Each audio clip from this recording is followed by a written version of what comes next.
Pistons fans, basketball fans alike, what's going on? We got another show for you guys, man. King and Deuce, we're here to talk some hoops with you guys. Had some news break today. Deuce, man, how you doing? I'm doing better. I'm doing better now. We got some news that I've been waiting on for since basically the end of the season. So we're gonna get into that. But great first step, and now a lot of work needs to be done going forward. What about you? How you feeling? I'm doing pretty good, man. Like I said, it's great to have some Pistons news and see the franchise moving forward, making some things happen, man. We got some changes coming, and what those changes will be, we'll see. But Yeah, today we're going to talk about a few of them. yeah. So shout out to everybody that's here, of course, as always. I'm sure y'all probably here for the same reason we are, just to talk about this news we got. So shout out to y'all. I ain't gonna cut you off, King, but just want to shout out everybody who's always here, showing up and showing out. So we appreciate y'all as always, man. All right, so first and foremost is the obvious, man. We're here to talk and discuss the Detroit Pistons hiring their new president of basketball operations. Per Woj, the franchise is ready to move forward with a president. We haven't had a president since Stan Van Gundy, so it's just been Troy Weaver, and you have a little influence from Ed Stefanski in the office. So, moving forward and getting a president for this team is big time. Yeah. It's a big step forward to make a change that's been needed. I mean, 5 seasons, 5 losing seasons, and of course, one of the worst seasons of all last season. You have to shake things up. You got to make some moves. Yeah. Man, Deuce, what do you feel about this hiring so far? So I actually feel pretty good about it. Obviously, for the reason that I mentioned. Obviously, you don't want to just hire somebody to hire anybody, but the fact that we have a president makes me feel a little bit better than not having a president, especially with the draft being around the corner. I did do some research on Trajan Langdon. I know you did some as well. But overall, I feel solid just from the things that I've learned about him in a short period of time. Knew about him a little bit as a player, NBA player. Knew about him a little bit in college. We'll get to that. But overall, I'm happy with it. I'm not. Well, I'll put it this way: I'm happy that we have a president, but I'm not happy with what's going to come in the future because we really don't know much about him as a president because it's his first go around as a president. So we'll just have to wait and see how he does. But I'm happy the first step was taken. Right. So let's take a look at some of his history. Obviously, he comes from the Pelicans. It's been up under David Griffin for about 5 years, under Sean Marks over there with the Brooklyn Nets. He's been a part of some of the moves over here with the Pelicans, and Zion, and Trey Murphy. You got Herb Jones and a couple of others. Also, Karis LeVert and Jared Allen while he was over there in Brooklyn. So that's just some of the quick history and he also was a scout with the Spurs. I don't want to forget that. So, he has that experience as well as scouting players. That's very, very important when it's, a position like the president of basketball operations. You need to be able to scout and see talent just as much as your GM. So that's big time. That's big time.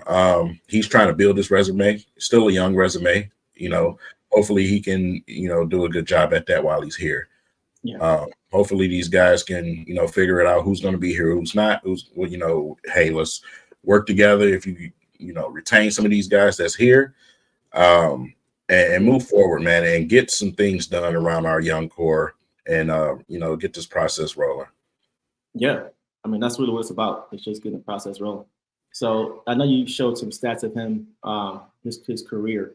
I want to kind of go to his actual NBA career and just kind of look at some of the things that he's done. So this is his.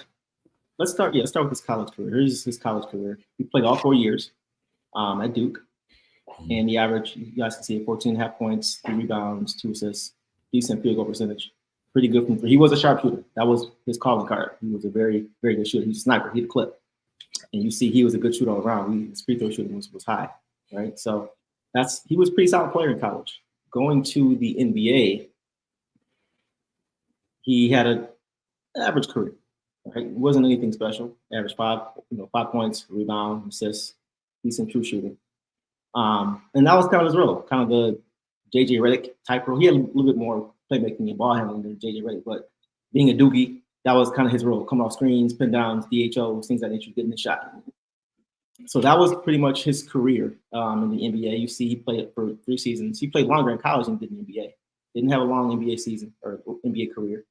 3 seasons. Even the seasons he played, he didn't play a lot of games, right? 10 games, 44, 65. So not much of a great NBA career, but that's okay. That's not a necessity when it comes to becoming a president or a GM or having an eye or a scout, whatever, for the NBA. Totally different world. So I'm not too concerned about that, but I just wanted to give some background as to what he did in his journey, en route to becoming the Pistons' new president. So just some quick hitters for you that you guys are. And to further expound on his background, like I said, scout with the Spurs and everything leading up to where he is currently now with the Detroit Pistons. He also, as a player, played a lot overseas, a lot of overseas experience, and having that experience and knowing how to scout talent overseas is something that I'm looking at with the Detroit Pistons, because we've seen a couple of names come from overseas as far as the draft. So that's interesting. But let's talk a little bit more about the Pelicans. Obviously, we know what the Pelican roster looks like right now, and there's a big name player over there. Listen, man, Brandon Ingram. This is a situation. No, I'll let you lead this off, man. Go ahead. No, it's all you. It's all you. You said you want to get. No, Brandon, we got to talk about a trade opportunity, right? It's a trade opportunity that, it's just obvious. There's a lot of connections, man. Listen, him and Kay having the same agent, the Pistons having the money to extend him. It just makes perfect sense on so many different levels, man. He will be the perfect veteran, and he plays the perfect position to bring over here alongside Cade and the rest of the core. It depends on what players that we decide to move on from. So, it makes perfect sense, Deuce. Like, do we make this type of move? What do we do? It always comes down to what we're going to cost, right? I obviously would like to have a Brandon Ingram on this team. I think he fits seamlessly with what we already have. He is more of a half court player, but he can get out in the break. He's a pretty decent finisher, but he's known for his post up game, his mid range game, his ability to get his own shot whenever needed. But he doesn't need the ball, right? The ball doesn't get stuck. It's not sticky when it comes to him. It's more so a matter of him being able to get his offense when he gets to a spot, right? If he can get to a spot, he's going to get a bucket. And having a facilitator like Hay and Ivy, as well, them two meshing together more with another year under their belt will only help, I think. And I think he'll be nice, kind of like a nice, like a valve, valve to be able to go to, right? Whenever a release valve, whenever to go to, whenever shot clock gets low and offense gets bogged down and you need a bucket, you can kind of just go to him, and he can be that guy for you. And I think that's something that the Pistons really lack. It's just scoring. And he's not a bad defender either. I would say he's a willing, above average defender. He's not a great defender, but he's above average. He's got a long wingspan, and that helps him a lot. He's got big hands. So I think he'd be a great fit here. I think if the opportunity is there, as long as the asking price isn't too crazy, it'd have to be at least one of our young core in the pick, I'd imagine. Maybe 2, they probably ask for it. If it's 2, that's probably too much for me. If it's just 1, depending on who that guy is, I'll be willing to move off. Looking at a player in Brandon Ingram and looking at the current coach that we have here, obviously has some connections going back to the Pelicans, man.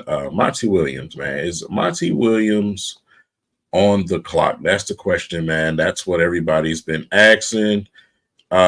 Is he on the clock? And, the Pistons are willing to move on from him, but he will have an opportunity to have a conversation or two with Mr. Langdon and, of course, Troy Weaver as well. So we got some decisions to make, man.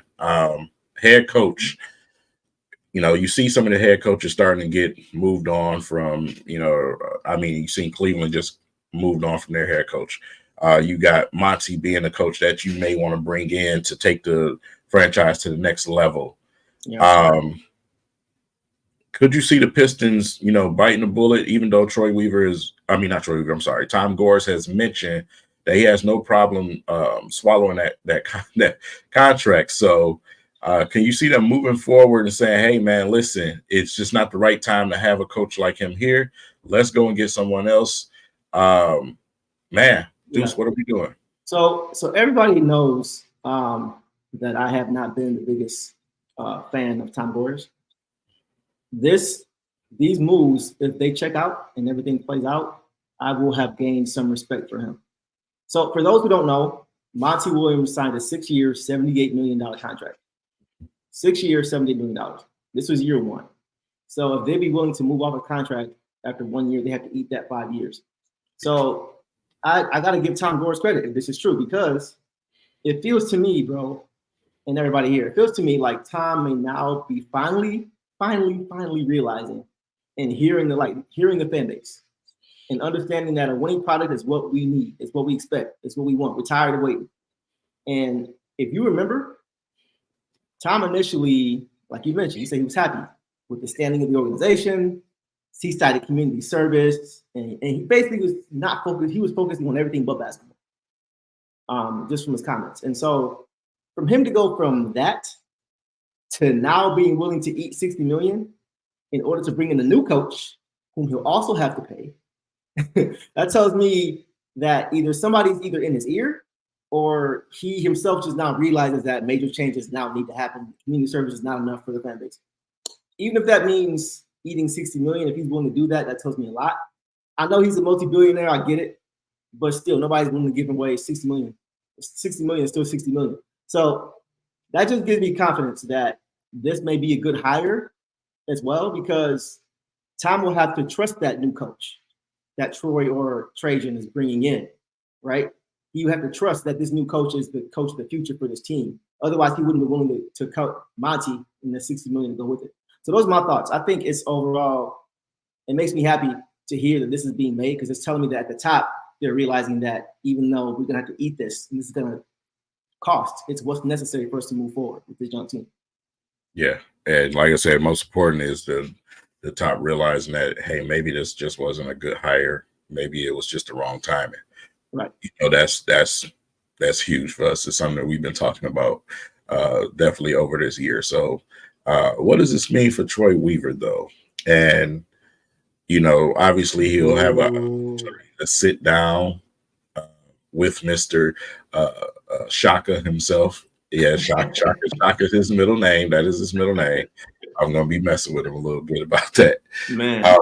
But, you know, hey, listen, I love the name Shaka because Shaka was a great leader. You know what I'm saying? Yeah. And hopefully he can be a great leader for our organization.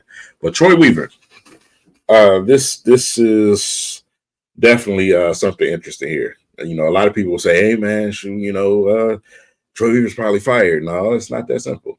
It's not that simple. Mm-hmm. You know, if I'm banking on it, I'm banking that Troy Weaver sticks around for a little bit longer. That's what I'm banking on. Just tell me why. Tell me why. I would say, you know, obviously, as a young GM coming in, you know, I mean, as a young president coming in, I don't know if you have a list of guys on your roster, you know, with experience that has, you know, even though Troy hasn't had the best last 5 years, he does have some positives to his you know, resume. So I don't think you're ready to just walk in and just get rid of your GM that quickly. Mm-hmm. I think you give him an opportunity to, you know, see what he can do, man. I mean, obviously the conversations are going to be very important between them two, but you know, like I said, this whole thing is not on Troy. We know that, right? So I'm probably sure there's going to be some information in between where, you know, you look at a guy in Trajan where he says, hey, man, I'm going to give this guy an opportunity and see what we can do together and build on that. That's just what I think personally. I don't think he's just going to walk in the door and say, everybody's fired. You know, that's what, from a fan's perspective, that's what you would think. But no, I don't think that's what's going to happen.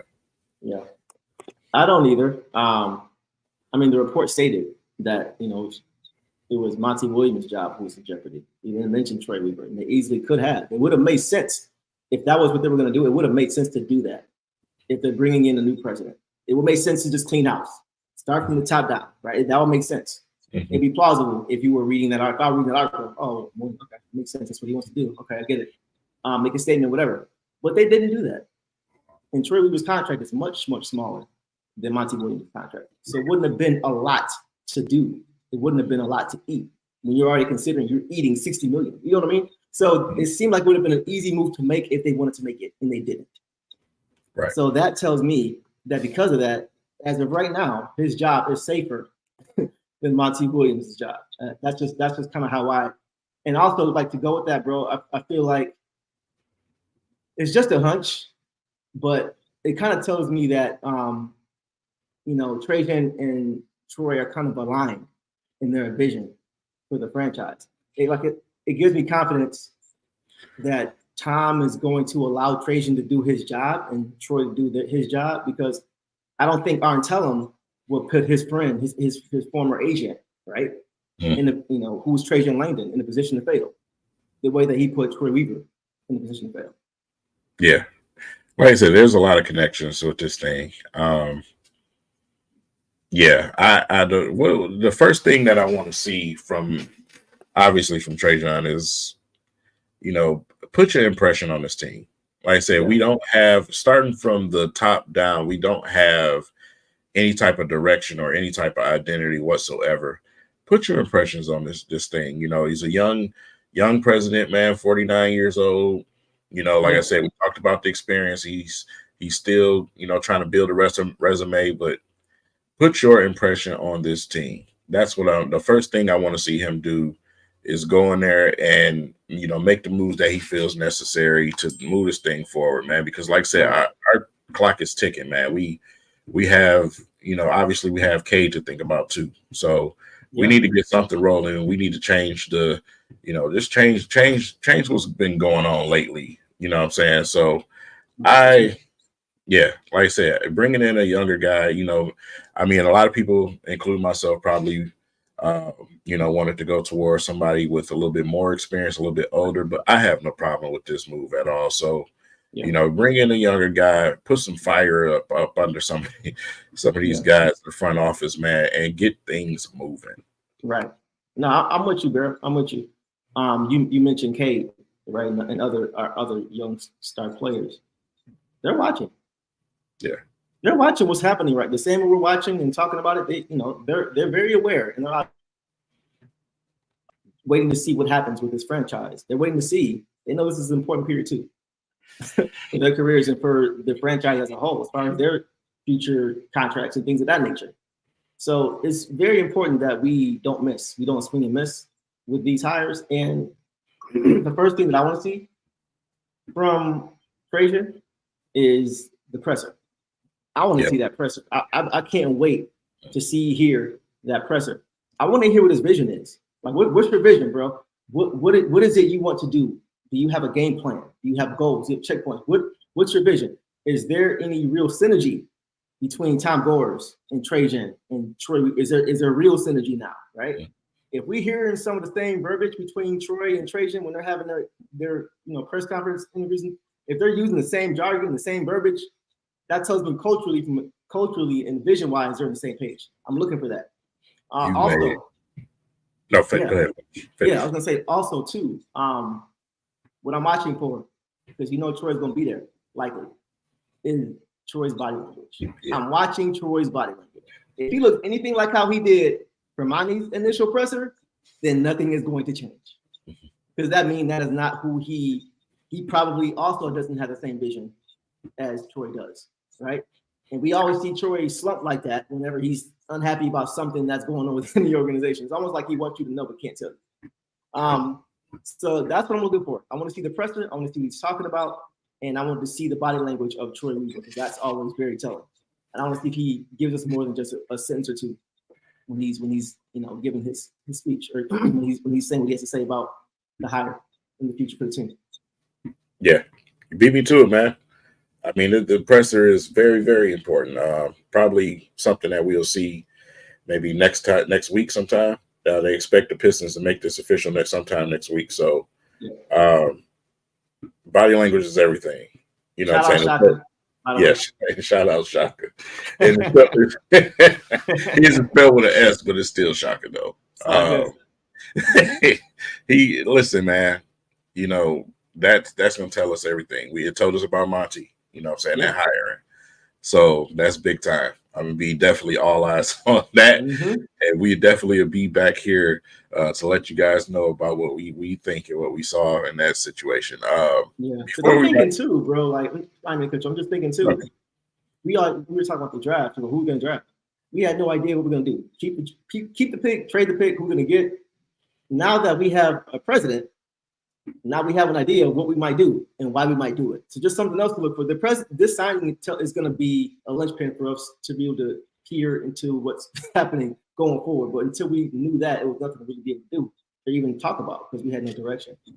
yeah, like I say, you got an opportunity to take that pick and move it, bring a player over here and bring Brandon Ingram.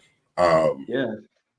And like I said, that throughout his short career as part of leadership, none of those teams I don't believe have ever been out of the first round of the playoffs. So, like I said, you want to start building that resume here, and doing something like that would be a big step in starting this thing and getting it in the right direction, man. Before we switch topics, I wanna ask you: is there any coaching candidates that you would see the Pistons pursuing if we did move on from Monty Williams?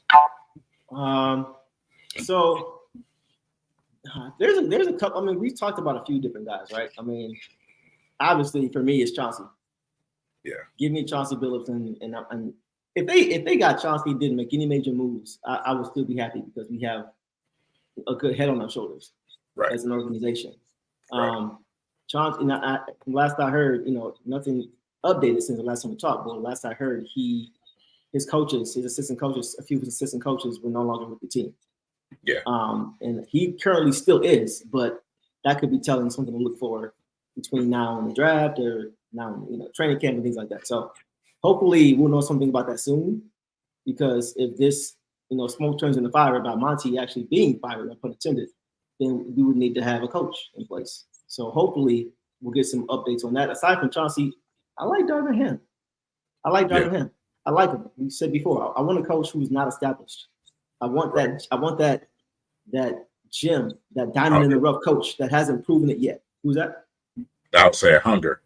Yes, that hunger, that drive. Somebody who matches the chip on the shoulder that our players have, of not being well known, not being respected, being overlooked for, rookie of the year and all rookie teams and whatever. All these different things we get overlooked for, they get overlooked for. I want a coach who has that same mentality, that same chip. Somebody who has a reason to be here other than money, right? Somebody who actually cares about moving forward for the long haul with this young group.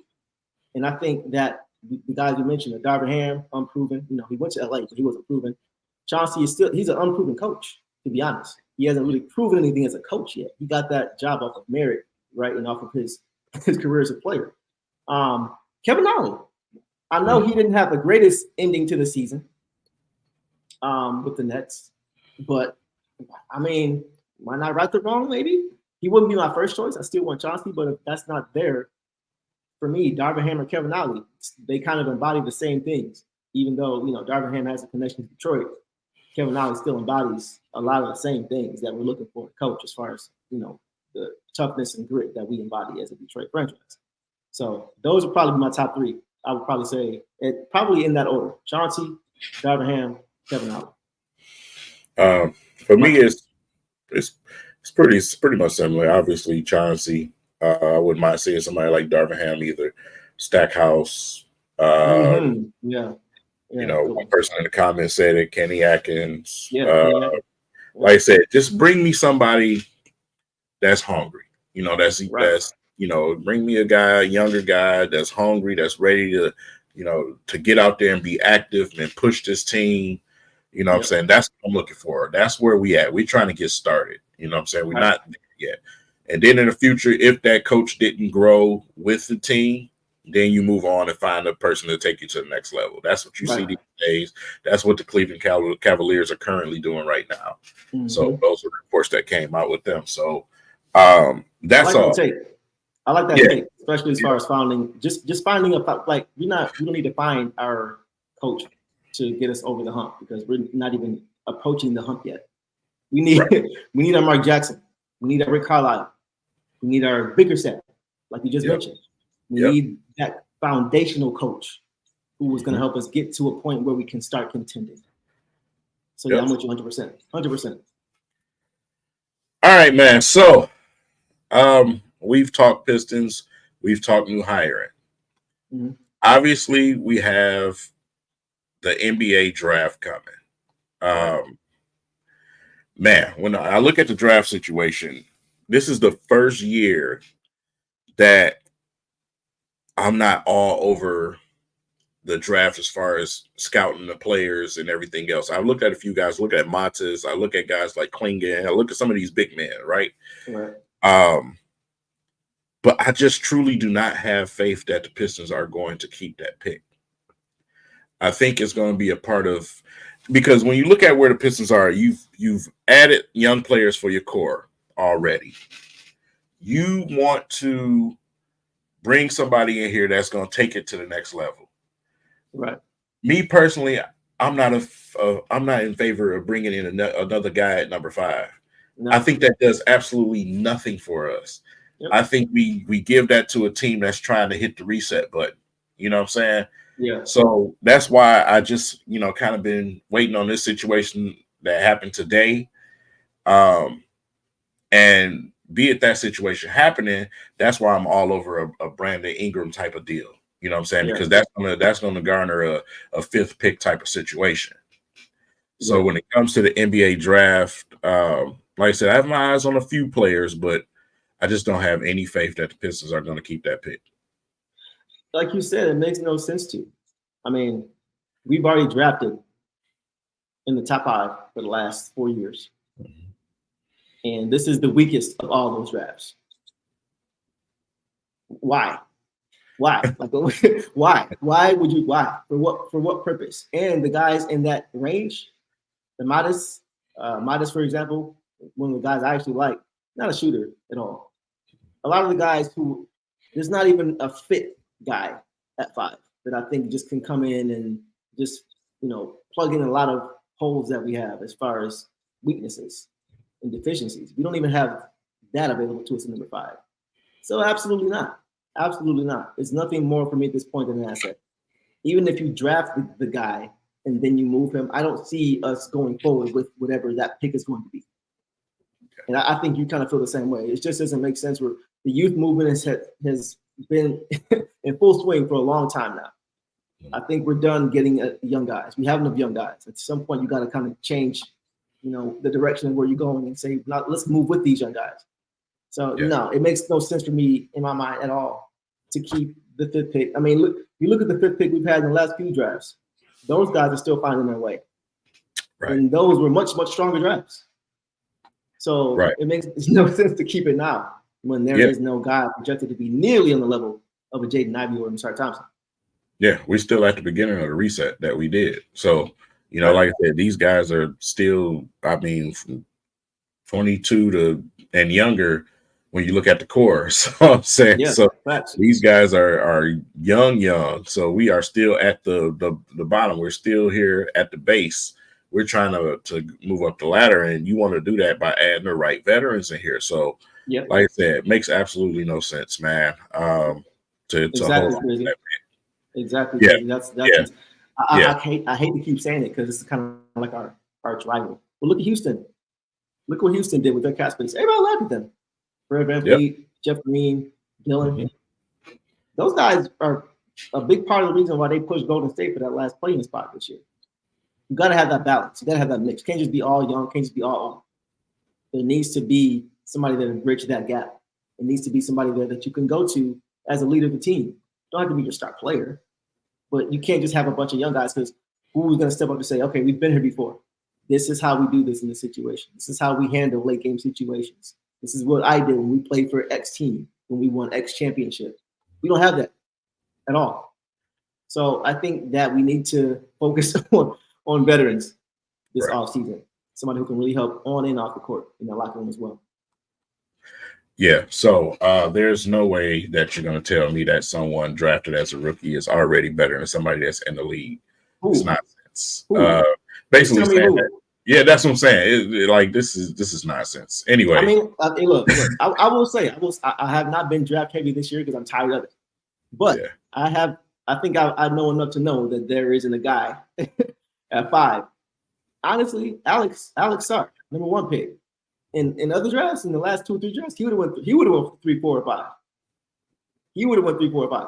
This draft is not strong. It's not a strong draft. There may be a guy or two who pops up. There may be a guy like Giannis who pops up late, or Kawhi who pops up late in draft, or Jokic who pops up late, or Draymond, whatever. That happens every draft. But like standard in a normalized situation, based off what we've seen, this draft is just not as strong. So kind of got to go off the numbers and look at it that way. I'm not confident in this draft at all, bro. I'm really not. Yeah, as I said, it's not. I have not seen any world beaters in this draft. No. I'm sorry. The future and the ceiling thing and what they could be thing, all that crap is out the window. I have not seen no world beaters in this draft. No, I've seen basic players that's going to fit on teams. That's what I saw in this draft. That's the reason why I am like I am with the draft when it comes to looking at these guys. These guys are going to be some good pieces on teams. I have not seen a world changer in this draft. So, yeah. Moving on. We got to talk about it, right? Conference finals. Let's do it. Conference finals, man. So let's rewind. We got to rewind the tape because a lot has happened. A lot since our last stream.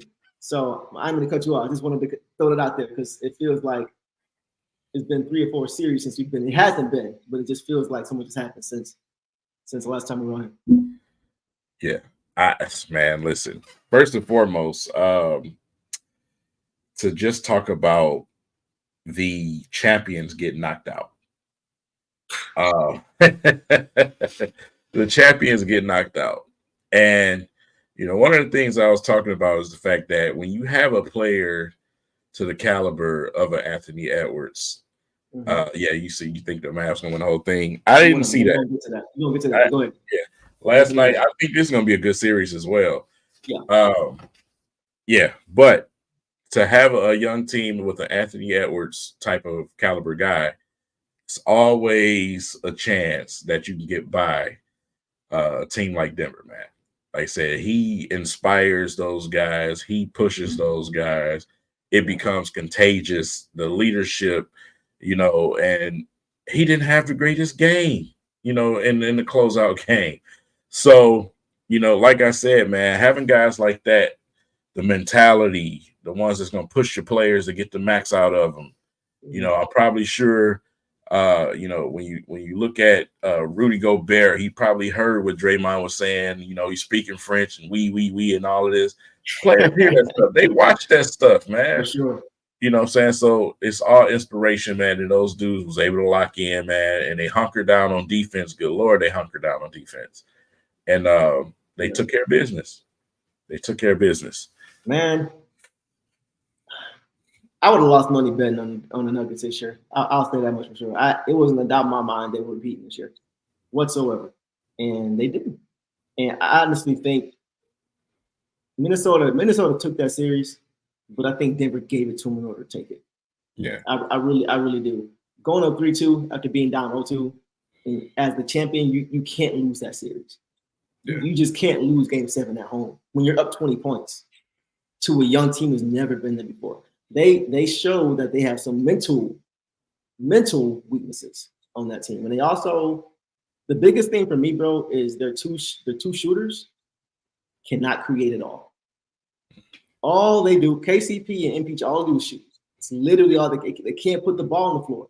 So if you can shut down Jokic, if you can shut down the pick and roll game, all you have is Aaron Gordon, the dunker spot. But if that's not available, you see what I'm saying? So it's like, I feel like that was the biggest, those two things. The mentality, they overlooked Minnesota and they got bit for it. And then they also didn't have the personnel. They didn't have a bench. Their bench was pretty weak. It was just too many things. I think people, myself included, got a little bit too invested into the Jokic, Murray pick and roll game and everything flowing through that. Because as we see, there are ways to shut that down if you don't have proper creators around you. So kudos to them. And Minnesota showed me a lot. They showed me a whole lot. I don't think they're going to beat Dallas, though, because I feel like Minnesota was built and only built to beat Denver. And now I think that was their championship. The same GM that put Denver together put Minnesota together. Same guy who wasn't there for the championship when they put Denver together. Chip on the shoulder. So I think he constructed them to beat them, but I don't think they are equipped to beat teams who play different styles. Phoenix they beat because they didn't have no big men, and Minnesota had just bullied them. But I think Dallas is a little bit different in that they play a different type of game that I don't think Minnesota has seen yet from the perimeter. And I think that's going to be the difference. And their defense, Dallas playing better defense than even Minnesota right now. Even Minnesota. So it's going to be tough. I have Dallas winning in 6, but I would not be surprised if Minnesota won because they have the look. They got the look and they're in the run. They're hot right now. I'm a little bit on the other side of the ship, man. I think Minnesota's actually going to win the series. I think Minnesota, like I said, for a first game, I always scratch when it comes to a series because you're filling both teams out. For sure. For sure. And when you look at Minnesota and, you know, the way that their roster is construction, they definitely have a team, to me, that's equipped to beat Dallas. Dallas has been wildly inconsistent. They have been very inconsistent. So, like I said, if the Minnesota Timberwolves can, you know, like I said, figure some things out, lock down on defense, man. If Anthony Edwards matches the same energy, you know, as Luka, if guys like Naz Reid become a force like he did, especially in that closeout game, I think Minnesota can definitely come out at the end of the day in this series and win it. So, like I said, this is why I think it's going to be a good series, man, because you know, looking at both of these teams, I mean, look at the way that the Denver series just went with Minnesota. You know, Minnesota came out 1-2, then Denver 1-2. So, you know, it's just going to be back and forth. When you have the star power that these teams have, it's just going to be back and forth games. Yeah. And that's what creates a good series. You know, Karl Anthony Towns may have a bad game, but then he might explode a game and give you 40. So, like I said, it's going to be interesting to see. Game 2 is definitely going to be a very important game, man. But, you know, like as far as defending guys like Luka, defending guys like Kyrie Irving, that's going to be the test for Minnesota. And plus, you know, we'll keep an eye on Minnesota as far as them, you know, the veteran point guard to see if his situation, I don't know how bad his situation as far as the injury was. I got to look at that. I haven't had a chance. God, you just froze Minnesota? me. Yes, you just froze me. Mike Conley? Yes. Good Lord. I think he's okay. I think he's okay. I think he's slated. Is he okay though? Is what I'm saying. Like, is he okay? Is something that's going to drag? You know, like we talked about with Murray. You know what I'm saying? Yeah. So is this something that's going to drag? You know what I'm saying? So I haven't had a chance to look back into it, but no, that's a good question. That's a good question because they're going to need that veteran leadership during the series. They are because we saw what happened when he didn't play against Denver. They got destroyed. They had Nikhil Alexander trying to be point guard, it just didn't work. I do agree. Minnesota can definitely, it could go either way. And that's why we haven't seen these teams really play. That's why I love it. Even in the regular season, they didn't have Gafford. You know, I mean, Derek Lively wasn't the player he is. Like, we're kind of seeing them for the first time play each other. And it's the ultimate feel out game because they can't even look at regular season film. But I think the difference in this series and what's going to determine this series at the end of the day is, can Jaden McDaniels guard Kyrie? I think that's the key to the series because Anthony Edwards needs to be peak Anthony Edwards in this series for them to win. And I saw him guard Kyrie because that's what he wanted. Bro, he was gassed by the end of the game. Fourth quarter, he was gassed. Like, it looked like he was trying to throw. He made a couple big shots late, but even he was trying to guide them in. He was just trying to, like, go in there. I'm tired. You know what I'm saying? That's going to be the key, I think. Because I think if they leave him on Kyrie, he's not going to have a good offensive series. Kyrie is he's just going, he's not, bro, he's doing this. He was going crazy with Ramadan. Like, he wasn't eating or drinking, and he was playing 40 minutes. Like, he's one of the best conditioned athletes in the league. Yeah. So I think that's going to be the key. If Jaden McDaniels can take on that assignment and guard him, and allow Ant-Man to be able to have some energy for offense, I think that's going to be the key. And then one more thing, if Jaden McDaniels guards Kyrie, now who's guarding Luka? So it gets tough. But I think Ant-Man, and that's what I mean with the matchup. Ant-Man can't guard Kyrie, not for a series. He's going to be too tired. It's going to take too much out of him because you know how Ant is not going to be taking plays off. He's going to be going full tilt. So that full tilt mentality is going to make him tired because Kyrie's just going to be doing this all game. So they got to make that adjustment, I think. See, and that's the thing for me because on the opposite end, Ant-Man is going to go at them with everything he got. For sure. You know what I'm saying? So obviously Kyrie is not a guy he's not going to lock you down, especially with his size. So, and Luka's definitely not going to lock you down.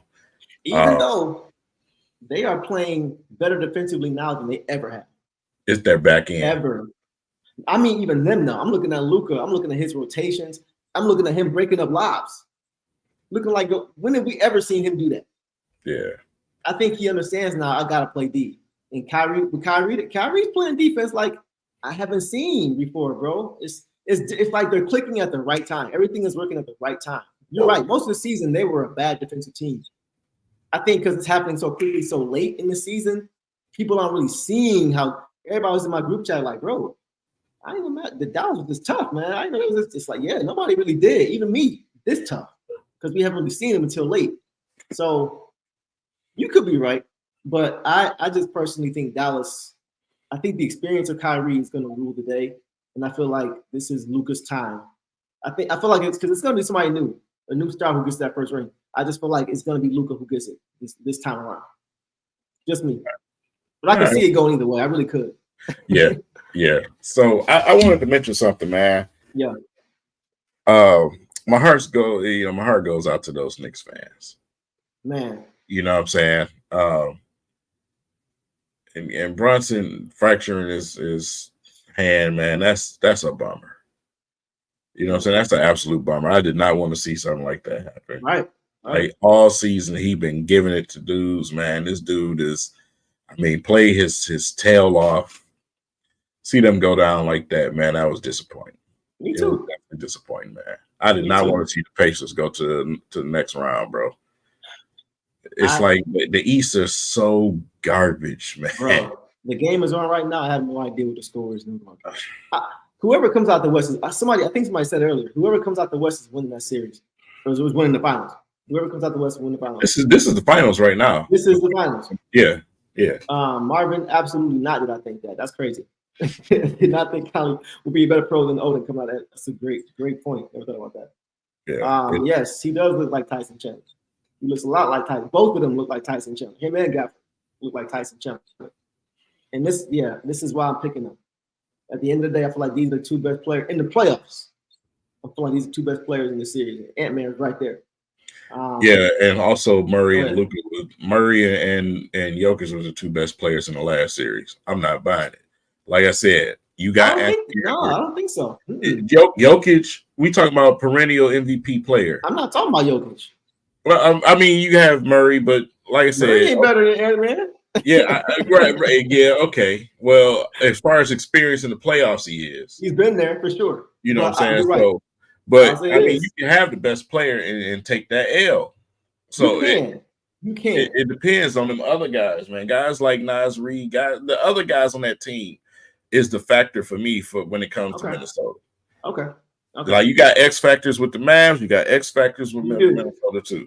On both sides, but I will say this: Murray and Kyrie. Yeah, it's a whole different. But Kyrie might mess around and give you 9 points in the game. Not in the playoffs, or might get hurt. I'm not worried about Kyrie. He just Kyrie, last series. I'm not worried about him right now. He's he's. I'm watching just his intent. I'm watching. He's moving with it. He's looking like how he did in Cleveland in 2016. Everything is full tilt with him right now. Everything.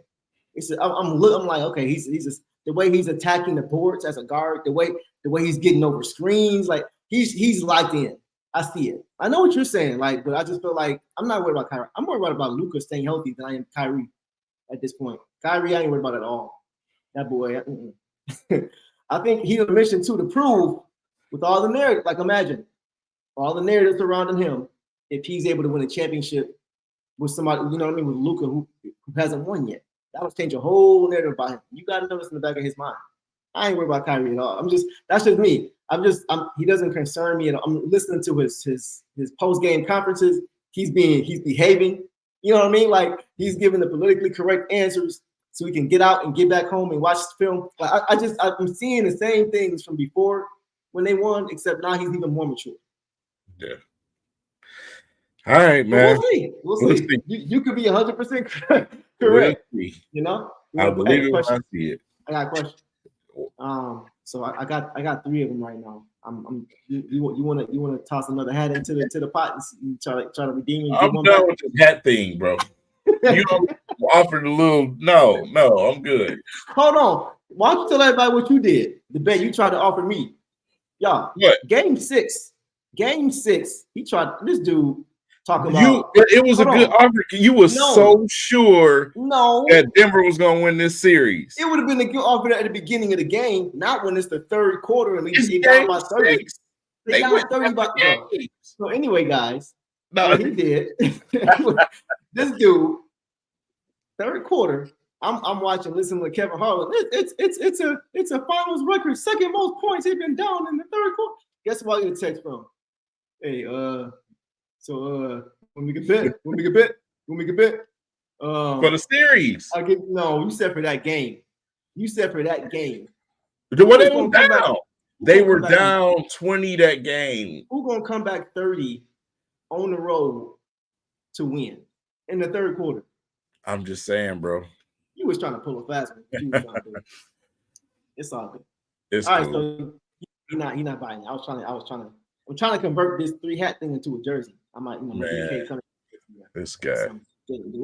Anyway, yeah. So we'll see. So you got Minnesota in how many? Minnesota, I think it's going to be another stretch. It's going to be another 7-game series.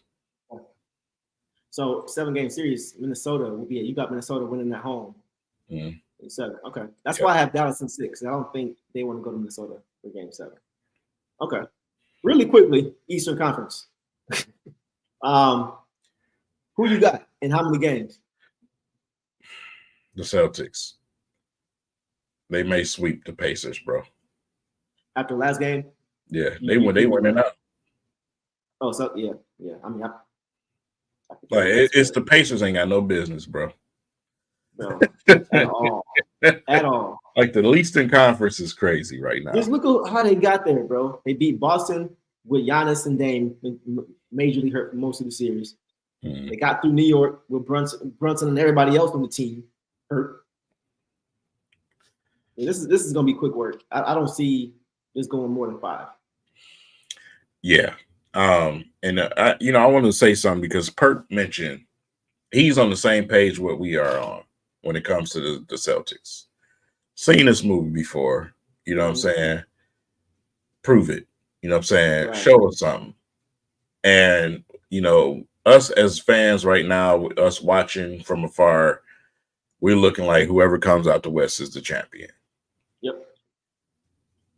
If I'm Boston, I take that, you can't take it more personal. You know what I'm saying? In the finals. So that's why, I feel like whichever team comes out of here, I think it's going to be a pretty decent finals. I don't think it's just going to be blow out the water finals. They still have Jason Tatum over there. Maybe he gets it together, you know what I'm saying, and finally show us something. I can't just say no, he's not.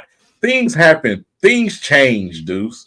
Maybe he finally does it and says, hey, I'm Jason Tatum is not winning these hands. Jason Tatum is not winning a championship as the number 1 guy. It's never going to happen. That's no shade on him as a player. I just feel like he's always getting more fanfare than he deserves. Yeah. I mean, he's always a shoo-in. Like, he's a good player, but I think what bothers me is all this Kobe stuff. He's always got on a Kobe wristband, and that's cool, but it gets to a point where it feels like you're trying to be him, and you're not him, bro. Even though you're 20 pounds heavier and 3 pounds or 3 inches taller, you're not him, bro. And he's just kind of been given this mantle. He's got this Kobe-esque game. It's like, no, bro, win a championship. One. Just get one. You've been to 6. You've been to 6 conference finals. Can you win one? Right. Pistons got the 6 conference finals. They won one. They got. Can you get one? Just give me one. If it's just the hype. If it's not him, it's just the hype that he's getting, and he's undeservedly received. He hasn't done anything. We see different iterations of this Boston team that he's lost with. Isaiah Thomas iteration, Kyrie Irving iteration, Jaylen Brown iteration. Like, when are you going to win? I'm gonna clip this and send this to Jason Tatum. Please do. Please, look, I don't dislike Jason. I just like, come on, bro. And it's not even him. The same thing could be said about on a bigger scale, LeBron James getting all that hype, and he didn't get any of the credit until what? Till he won. Right? Yeah. Fair enough. Let's stop doing this with him. Let's stop putting him in this position to get this criticism. Let him win one, and then we can start talking about him being one of those guys. Yeah. That's all I'm saying. You know, otherwise it's just talk. He gonna keep getting this criticism. Yeah, you gonna keep getting it. Man, I just don't know what else to say with the Celtics. You know what I'm saying? Either, bro. When are you just finally gonna hit the reset button over there? Like, this thing's been dragging his butt. Like, if this year is not enough, then I don't know when it's gonna be enough. This is and they ain't gonna get it this year. They're not beating Minnesota, they're not beating Dallas. Yeah. But after this season, where do you go from here? If you run it back again? Well, you can't. You got to look or let you move on from them guys. But you know what I'm saying? Do you move? You already paid dudes over there. That's the thing. JB is the highest paid player in the NBA. Jason Tatum about to be the next highest paid player in the NBA. So it's like, what do you? Yeah, they're stuck. I think they're stuck. I think they're gonna be stuck right there, and they're gonna slowly they did it to themselves. Regress the way Miami is slowly regressing. Yeah. That's kind of what I see. I don't know, man. This, like I said before, if this was Anthony Edwards instead of Jason Tatum, I would say they're gonna win the championship. It's for me, it's just something with Tatum that's just missing as far as the know-how or just the dog, just the instinct, the killer to know when to go grab it when it's there. That seems to be missing. It's not the talent at all. It's not the ability. It's just the instinct of knowing it's my time now. This is mine. I'm taking this. He had the opportunity in 2022. Up 2-1, up 10 points in game 4 to go up 3-1. That was his point, to take it over. And if you watch that game again, Steph was nervous. They zoomed in on him on the bench. He was nervous. He knew that was the point. He knew that was the point in the series. Tatum didn't seem to know that. He didn't seem to have that instinct to know this is it. Let me go get the series, go up 3-1 and put the series away. Golden State came back and won, and the rest is history. So I just think he's missing that X factor guys have. He's missing that Mamba mentality. The Mamba mentality. Got all the Kobe moves, but he's missing the Mamba mentality. And that's the killer. He's missing what Anthony Edwards has, the killer mentality. You see, Marvin just said, I couldn't have put that better. That's exactly it. Yeah. So much has to happen for it to be like drawn up out of you. Yep. I feel like so much has to happen for Cat to get mad. Anthony Davis got to say, foul him. Yep. He has to call him out. To a lesser extent, Anthony Davis has to be mad, has to be conjured up to have that dog. I don't know. I want you to have it. I want you to be ready to release it from jump. And Tatum seems to be in that category. He needs to have it conjured up within him. Tatum, I always say, the greatest number 2 I ever seen. Yeah. I put him in that AD category. Yeah. He's a number 2. He needs to be AD. He needs to be Cat. He needs to be Kyrie. He needs to be that great number 2. He needs, like I said before, he needs to be Jaylen Brown. For me, Boston, for me, Boston are heavy at those positions when, to me, they always needed that point guard over there for me. Yeah. You know what I'm saying? And they also needed something a little bit more reliable in the paint. Chris Snaps is Chris Snaps, but you need something a little bit more reliable in that paint. Yep. In order to take that next level. And they just never did it. So, we stuck at this point. Your highest paid players are virtually, at the same, around the same position. So it's just like, you stuck. Bro, look at that. Facts. Man. Imagine K had that team. Yep. If he was on this team. Yeah, man. With Drew Holiday. as an additional ball handler with Derek White. Man, what man? That would have been dope right there. Y'all coming in these comments, man. I would love to see something like There we that. go. There we go. I'm with that. I'm with Yep. that. Now you have Spotted a dog. He's Yep. wanting to embarrass you every night. Right. Trying to put you on Sports Center every day. Like he has that dog. He wants it. When the lights are brightest, he wants to perform. He's that guy. He doesn't shrink under pressure. Great example. That's a perfect example of what I think he needs. Maybe not him specifically, but somebody like that. Yeah. Yeah, exactly. They got two Scotties. They got two Man. Scotties. You know, they can get you to the conference finals. Scotty got you to the conference finals, right? They lost Yeah. 6 and 7. He can get you there. He can get you deep, Pauls, but he can't get you over the hump. Right. And I think that's a great example. Yes, two Scotties. So, and I actually feel like Jaylen Brown has more of that than Tatum does. Jaylen Brown just doesn't have Tatum's ability. Right. You know, just sitting here talking about the Celtics though, and looking at the Pistons, man. When you look at an opportunity that the Pistons have to maybe bring in a guy like Ingram, and then to have a Jalen, Duran down in the paint, that 1, 2, 3 right there. You add some shooting. You add, something a little bit more at power forward. Right. Your number 2 guy, you know what I'm saying, is obviously going to be it's going to be Ingram. Yeah. You know what I'm saying? So, like I said, that team is definitely a lot better because you have, it's like I said, the hierarchy is better. It's you have Cade, obviously he's still going to be the leader of the team, but you have a guy in Brandon Ingram who's a bona fide star. Yep. And with a young guy like Duran, I mean, the Pistons can really right this ship real fast if they want to. They really can. In this Eastern Conference, they could really right this ship a lot faster if they want to. You look at some of these teams are getting ready to, hit the eject button. Yeah. Yeah. In the Eastern Conference already, some of these teams are about to hit the eject button even more. You see, even you still had the Tobias Harris rumors and stuff out there. You know, the 76ers is about to hit the eject button over there. Yep. So 100%. This is the Pistons they chose the worst time to be bad, man. This is an opportunity. They have to get this thing flipped quick if they want to have an opportunity to start getting into some conference finals and some finals.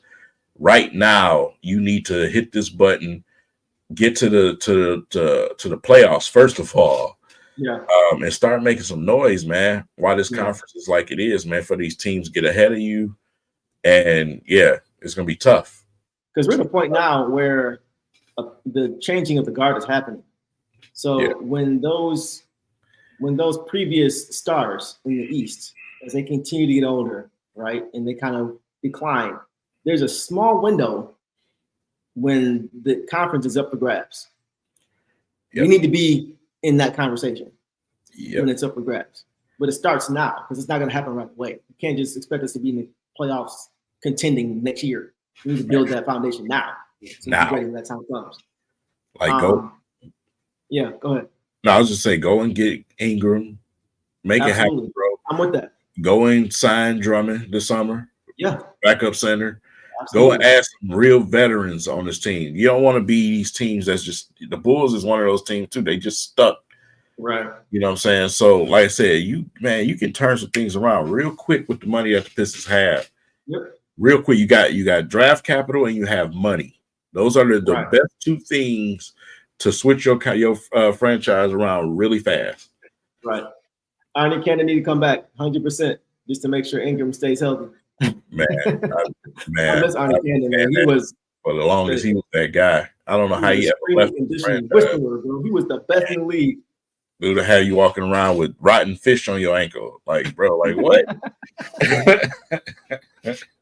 Hey, John, I don't know how to take this, bro. Yeah. Oh, well, okay, Melo. Okay, I ain't mad at that. Ocho Cinco, though. I was like, Ocho Cinco? Y'all think so? Hope that means y'all think he know what he's talking about. But yeah, I'm definitely game for that. I'm definitely game for making that move. Somebody said, please no Drummond. I want to know why. Why no Drummond? That We're sound not more looking for him emotional. to That start. sound more emotional than logical. I mean, you could be right. You got You some could be right. emotional Pistons fans that's still emotional. They Yeah. always gonna be emotional. I understand what you're saying here. I just don't want to. Yeah, it's tough. It's tough. I mean, not access to give him. We do have the aspect. Yes, assets. we do. Yeah, we do. We do have the assets for that. We have $60+ million in cap space. What? We have plenty of cap space, and we don't have the most draft capital, but we definitely have enough to offer for a deal for sure. Yeah, I'm not really. We have more cap space than anybody this offseason. 64 million. So we can definitely eat that contract. You have draft picks, young players, and a lot of cash. Yes, right. you do. Yeah, you have plenty. The question is not a matter of if we have it. The question is, are we willing to part with it? And that's going to be a question for Troy Weaver and Trajan Langdon if he's hired to answer. But it's definitely available. Definitely available. Appreciate the comment. Yeah, so that's kind of where I'm at. So I'm looking for one more thing I really hope to see from Trajan Langdon. Communication, please. Please, Please communicate. I'm not saying every day, I'm not saying every week, but just so we know what's going on. So we're not just in the dark. Right? I know we're not on the payroll. I know fans aren't on the payroll. They're not owed this specifically. But as a fan base, if you care about your team, you should feel as if the fans are owed this. I would hope that they feel that we are owed this as fans, because that says something about how they feel about their fans. So hopefully we get that communication. Hopefully we get that, once it's official, we get that press conference and we get that transparency. And there isn't any questions like, okay, so how y'all feel about this? Y'all, what are we doing? If we feel like that, it's raps. Yeah. It's raps. So hopefully we get the communication piece to where we can at least have an idea of what we're doing. If we get that, I'll be satisfied with that for sure. Yeah, like I said, if we bring in Brandon Ingram, I just want to say this to the comment section. Bring in Brandon Ingram. None of the other guys that we are mentioning ourselves and in the comments are going to garner a lot of money. You know what I'm saying? These guys are, like, for instance, with Drummond, you're not finna pay him anything. He's just coming here to be a backup center. You're not about to give him no money. Right. So, but you need a real backup center with some size who actually can block a shot and rebound, especially if you got Duren. When Duren sits, we need somebody to come in for Duren. Right. And realistically, we just haven't had that. You know what I'm saying? So, that's a good point. I mean, yeah. I'm gonna cut you off, but you look at the remaining teams in the playoffs. They have sides. All four of them. They got sides. So you're right. When a guy sit down, the guy that's coming in behind him is able to hold up the fort. You seen that Karl Anthony Towns got in foul trouble. Naz Reid came in and filled in just fine. Right. You know what I'm saying? 100%. So you got to have that, man. You have to have it on the team. You got to be able to, deal with the foul trouble, or if a guy goes down with injury, you need somebody to come in and step in. So, but like I said, the Pistons have the assets to get the things done that they need to get done. Yeah. So actually, when you look at it, he's walking into a pretty good situation as president, because you can make some changes like that. You can. So if you decide to stick with Troy Weaver or not, obviously, if y'all two can bring your heads together, y'all can flip it real fast. Yeah. So we're gonna learn something about this new president quickly. Yeah. Quickly. As far as his ability, and not even just his ability, but just his willingness to make splashes. And if we see that Tom, and we don't know the structure, we don't know who's going to be making what moves between him and Troy Weaver. But if we see that there's a different type of action behind the movement, if we see there's, we're not just standing pat and making little deals for cap space here in the future, we're actually making moves with intent, I think that's a sign that, Trajan Langdon is not afraid to make moves, and that perhaps Troy Weaver was handicapped before from making moves. Yeah. So just look for that. Look for how the front office moves now. Look to see if they're willing to make those splashes. Look to see if there's a different type of intent with this front office, because that'll tell you a lot about what was going on previously. Right. Yeah. I So saw this right here. This one. This y'all leave cool alone, man. listen, that's what I was just finna say. Go ahead. Yeah, leave him alone, man. I mean, first of all, Trajan Langdon, he's not a household name anyway. First of all, he's not a household name. I remember him just because I'm old enough to remember when he got drafted. I think I was like 13, 14 when he got drafted. I remember he was solid, but he only played 3 years in the NBA. So leave cool alone. Yeah, leave him alone. Leave him alone. It's been a tough few years for everybody. Everybody. Listen, so, y'all got to understand from a content standpoint, bro. It's not easy to do Pistons content. Y'all should know that firsthand, bro. It's bad business right now. It's just you're uninspired because nothing's happening. It's the same story every single day. It's bad out here. So when something new and fresh happens, you're gonna see some excitement. You're gonna see some endorsing going on. You're gonna see all of those type of things. Yeah. Except with me. Exactly. Just wait and see. For us, what we doing? I've done all the endorsing over the years. I'm done with that. Just wait and see now. Me, I've learned my lesson. No, hey man, you've been here longer, at least here, doing it way longer than me and pretty much anybody else. So I'm honestly excited for people like you to be able to see us when we are at our best, to be able to stick your chest out, you know what I'm saying, and be able to pop back in the comments if you want to, if you're bored and you feel like you want to, because our team is actually good now.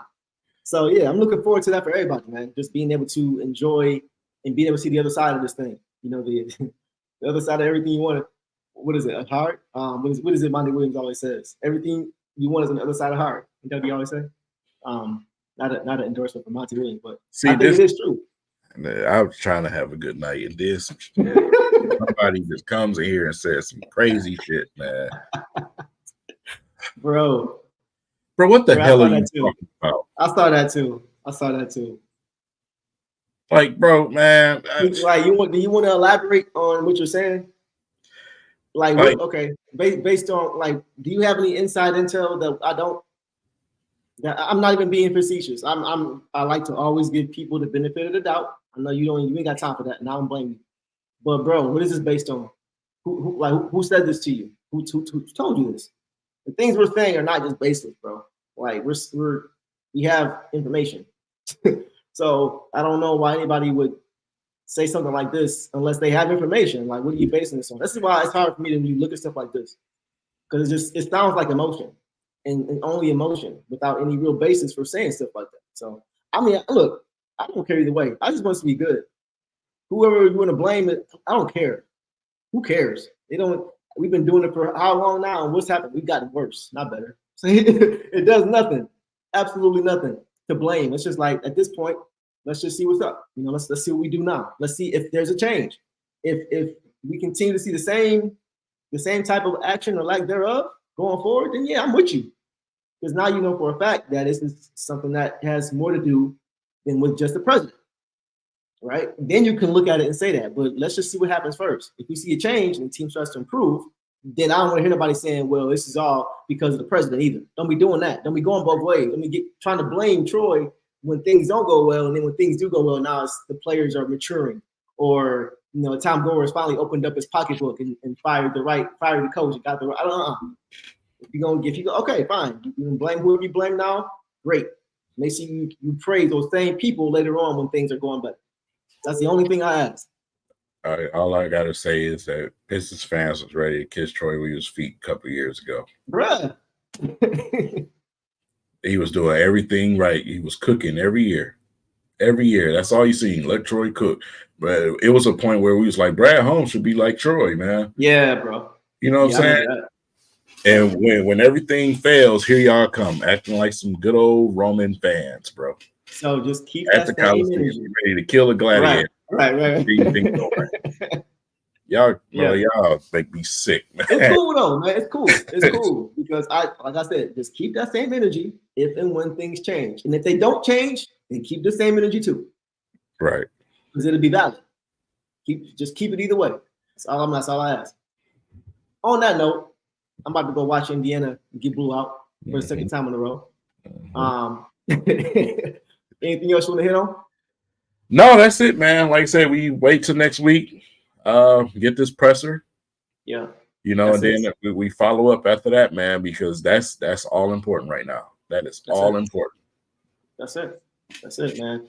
Fun fact for everybody. I'm not sure. I don't think I mentioned this last stream. I meant to show this last stream, but did you guys know that there is a connection between Isaiah Stewart and a current player for the Minnesota Timberwolves in the starting lineup? Anybody know? Probably not. So I just discovered that Jaden McDaniels and Stu played at Washington together for the Huskies. Mm-hmm. And they were both drafted the same year. I think Stu was 16, and I think McDaniels was 28. So it makes sense because they both have that same kind of gritty mentality, that tough no, hard no mentality. I just thought that was cool to see that they're kind of from the same ilk, same type of player. We also talk about Minnesota being similar to Detroit, right? So it makes sense that they got that kind of player over there. But that was pretty cool. So yeah, just wanted to share that little quick fact that I discovered. But yeah, man, we're gonna call it a night. I am looking forward to tomorrow because I want to see what happens with Dallas in Minnesota. I have Dallas winning again. Okay. I have Dallas winning again, bro. I got doing the same thing Minnesota did to Denver in those first two games. All right. This has been a weird playoffs. It's been a very strange playoffs. And I'm gonna lean in. I'm gonna just lean into it. I think it continues tomorrow. But we'll see. Who you got? You got Minnesota? Got many. Many? Okay. Yep. We'll see. We'll check back in with y'all next Tuesday and see how our predictions went. We'll check on y'all's too. So appreciate y'all as always. Showing up and showing out. King, you want to take us out of here? All right, man. So we got the presser next week. Let's give things a chance to formulate first before we start, saying certain stuff. And let's give him an opportunity to right the ship, man. We got an opportunity to change things over real fast. Hopefully your Pistons take that opportunity, and we'll be here to watch, man. You got a very important summer when it comes to the Detroit Pistons, so there'll be a lot of content for us to bring to you guys once we get rolling with the draft and everything else. It'll be very, very, very, very productive this summer as a Pistons fan. So let's watch this thing formulate, man, and let's have some fun, man. With that said, it's been a great show. We appreciate everybody in the comments section, man. You guys have been very active, very opinionated. We appreciate that every single time. And we look forward. You want to say something? I just want to comment on this. I didn't say they were the same kind of player. I said they had the same mentality. They both are tough-nosed players. They both are physical, tough-nosed, hard players. That's what I was talking about. They like physical. They play the same way. I'm not saying they play the same position, the same style. Come on, y'all. Not everybody got to be smart as food in the room. All right, man. It's all good. All right. Maybe I didn't say it. Maybe I didn't say it right. Maybe I didn't. I put it on me. Maybe it was me. Yeah, right. Maybe it was me. It's not true. It's me. Yeah. All right. We can go ahead on out of here, y'all. Y'all have a get out of here. night. Peace. Detroit, here's everybody. Peace out.